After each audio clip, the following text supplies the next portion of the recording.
Today's highlights. 今日精彩预告。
Feeling 22, a live tribute to Taylor Swift. The highly acclaimed Feeling 22, a live tribute to Taylor Swift, returned for another stellar performance on Saturday, January 20th, 2024, at the Rec Room at Roundhouse Park. This live tribute concert featured some of Canada's best indie country pop artists, performing over 35 much-beloved hits for over 3 hours. This year's concert had 2 showings, an all-ages, family-friendly afternoon matinee and a $198 evening show. Those who purchased the VIP tickets experienced a private pre-show, a meet and greet with the performers, early access to the show, and were gifted with bags full of Taylor Swift-themed swag. Fashion Ecstasy attended the 198 evening show, and it was a night that this writer will fondly remember all too well. Below are highlights from the Feeling 2022 198 evening show. First time visiting the Rec Room at Roundhouse Park. The night of Saturday, January 20th, was an extremely cold one. Even though I arrived early, I risked missing the start of the show due to the understandably long lineup at Coat Check. While the venue was bustling with activity prior to the show, there was limited directional guidance for those attending the concert portion of the event. We had to inquire with security amidst the lively energy of the surrounding arcade area to find our way to the performance space. However, upon arrival, it was easy to see why the location was situated further back for an optimally focused musical experience. I appreciated the venue's attempts to offer multiple entertainment options under one roof. In the future, clearer signage or maps ease navigation for first-timers, while also allowing patrons to fully enjoy all aspects of this unique multi-purpose space. Overall, any initial uncertainties were quickly resolved once inside the concert hall itself. While checking out the space, I noticed that both the upper and lower levels were starting to get more crowded by the minute. The stage was set up with a full-size stage and projector screen displaying the Feeling 22 logo and the names and social media handles of all of the performers. The room was big enough for everyone to get an excellent view of the show, regardless of whether they were standing on the lower level or sitting on the upper level. The fashion moments. Prior to the event, I pondered long and hard about what to wear to a Taylor Swift-themed concert. Along with being one of the biggest and brightest musical talents to date, Taylor Swift is also a fashion inspiration to many. Throughout her career, Taylor's performance attire has seen many aesthetic evolutions or eras that accompany the release of each new album cycle.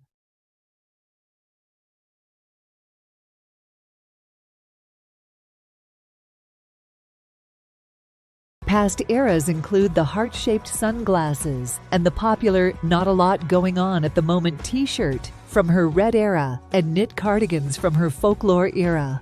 The outfit inspirations were as countless and extensive as her discography. At the tribute concert, many of the attendees showed up wearing a little bit of everything from all of the eras. There were tons of sparkly boots and sequin mini dresses, both of which were nods to Swift's fearless era. One Swiftie even paid tribute to Swift's lover era by rocking a glitzy suit blazer. I loved seeing all of these unique and creative interpretations as they heightened the overall positive experience of the concert and made for great icebreakers. One of my favorite moments from the night was counting all of the eyes that lit up when they saw my +1 wearing her Reputation concert t-shirt.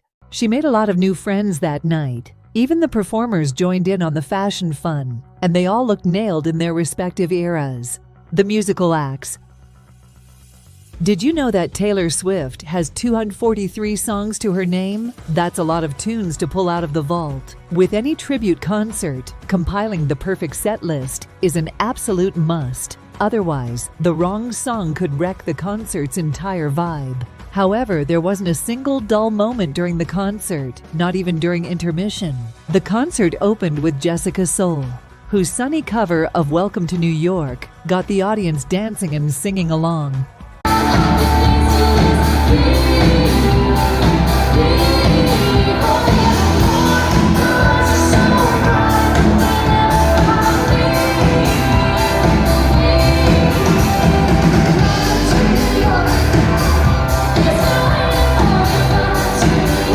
During her cover of Lover, I noticed some of the coupled-up attendees exchange adoring glances and get cozy in each other's arms. I even saw some Swiftie couples slow dancing during her performance. It was a very sweet and tender moment to witness. Peter Paris followed Jessica, and he was my +1's favorite performer of the night.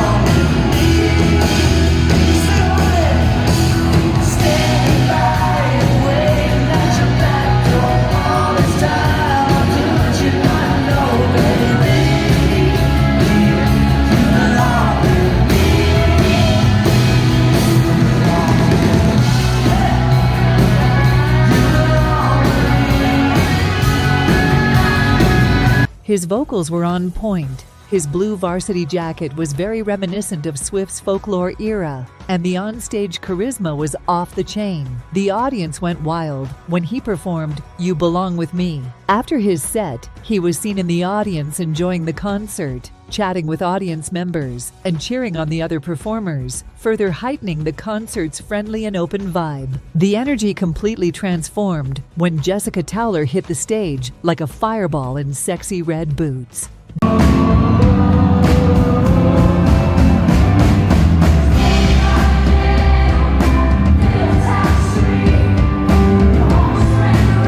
Dressed in all black sequins and these covetable snake print tights, Jessica nailed the dark and edgy villainous look of Swift's Reputation era. While Jessica was on stage, I turned to my +1 and asked her for the name of the song that was being performed at that moment. The look my +1 gave me was one of bewilderment because I didn't recognize the opening lines of Bad Blood. Don't get me wrong. Prior to the concert, I could name a handful of chart-topping Taylor Swift songs off the top of my head. Bad Blood simply wasn't one of them. It was a good thing that no one else heard me at that moment, as surely that would have been a major faux pas to commit amongst Swifties. Thankfully, it was intermission, and everyone got a chance to rest their feet and voices, peruse the Taylor Swift-themed cocktail menu, and shop for merchandise. The Taylor Swift cocktail menu was a huge hit with the audience. There were 5 cocktails in total, all aptly named after famous Taylor Swift songs. The getaway car was the crowd favorite for its refreshing balance of sweet, fruity, tart, and boozy. The Champagne Problems was a perfectly serviceable, easy-drinking mimosa. Fun fact, according to page 6 via the Washington Post, Taylor Swift's favorite cocktail is the French Blonde. This year's tribute concert also had vendors selling unique and handcrafted Taylor Swift merchandise. The vendors were tea time designs from the Vault Prints, Honey Harbor Designs, and Cloudy Doodle. Tea Time Designs offered a collection of Taylor-inspired wine glasses, mugs, stickers, and sweaters from various eras. From the Vault prints offered stylistically designed song lyric prints, which is an excellent gift idea that more vendors should offer to the public. My plus one and I snagged a couple of t-shirts, stickers, mugs, and wine glasses for ourselves and loved ones. We also received copies of the song lyric print for Swift's Long Live in our VIP swag bags. You would think that the energy would drop following all of that shopping and drinking during intermission. On the contrary, Greg Williams and the Dirty Magnolias, Broadtree, Maddie Corrine, and Paige Rutledge all rocked the second half of the show.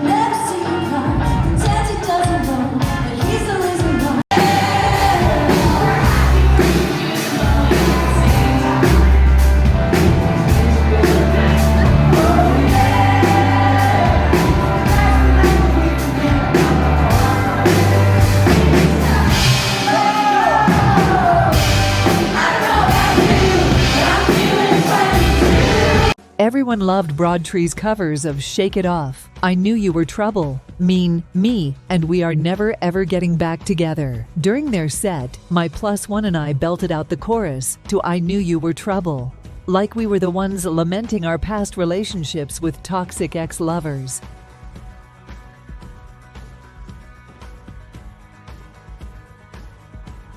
I must have been too busy dancing and singing to notice that they missed many opportunities to harmonize their vocals.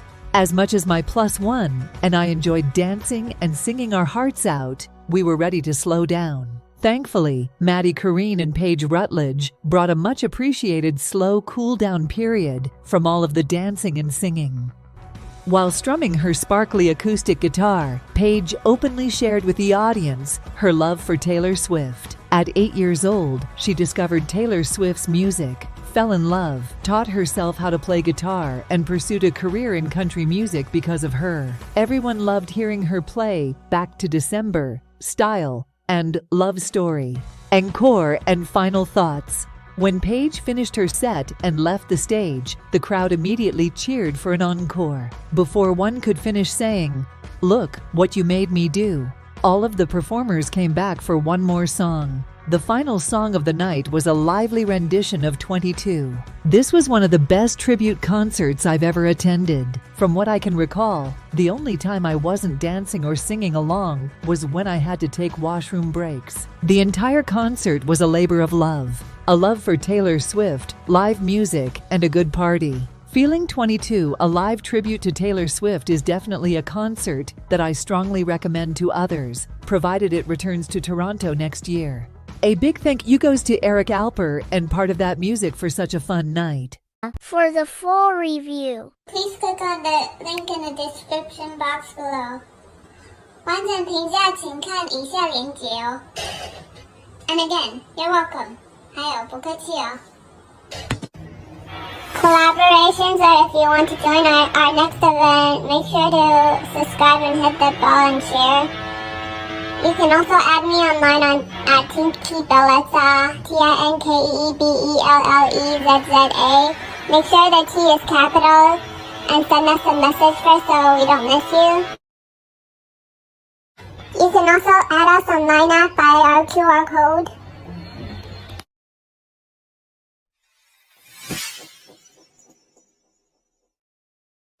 Make sure to follow and like us on Facebook as well at fashionecsta. That's www.facebook.com/fashionecsta. Follow us on Instagram at fashionecstasy. Also my personal account at tanya.fashionecstasy.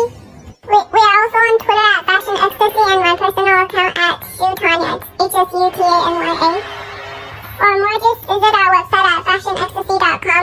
Just Google search Fashion Ecstasy or in Chinese 时尚高潮. Thank you for watching. Make sure to subscribe and hit the bell. We upload videos every weekend, sometimes Friday, sometimes Saturday, sometimes Sunday, depending on my disability status. 谢谢观赏，长边每个周末都会上传影片哦，记得按订阅、按赞、分享哦，铃铛要开启。